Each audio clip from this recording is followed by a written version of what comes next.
Labour and Employment Minister Narendra Singh Tomar said that the new government is in favour of industrialisation and they will work towards tackling any challenges which hamper development in India.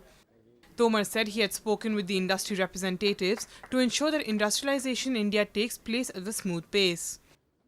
Industry के मामले में हम लोगों ने industry के प्रतिनिधियों से भी चर्चा की है, सीआईआई से भी चर्चा की है और अन्य संगठन जो काम करते हैं उनसे भी हम समय समय पर चर्चा करते रहते हैं। मैंने आपको कहा कि भारत सरकार देश में तेजी से औद्योगिकरण की पक्षधर है और हम लोग उस दिशा में आगे बढ़ रहे हैं। औद्योगिकरण तेजी से हो और बाधाएं जो आती हैं वो शीघ्रता से दूर हों, इसके लिए हम लोग प्रयत्नशील हैं और हमारे मंत्रालय की परिधि में जो चीज आती है उस पर हम लोग काम करते भी रहते हैं। Tomar said there have been no specific demands from the industrialists, but they are dedicated to self-preservation.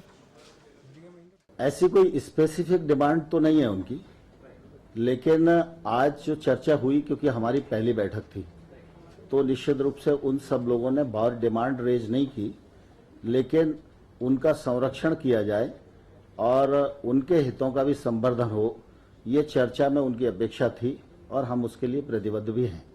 Tomar also said that he is committed towards working for the welfare of the poor people of the country. मुझे लगा कि जब गरीब श्रमिक का हित करना है तो वो सार्थक भी होना चाहिए, पूर्ण भी होना चाहिए और हमेशा होते रहना चाहिए। इसमें अगर कहीं कोई कमी है तो उसको सरकार ने मिलकर पूरा करना चाहिए। इसलिए मैंने फाइनेंस मिनिस्टर साहब से चर्चा भी की है और उसके अच्छे परिणाम आएंगे। Powered by NNIS.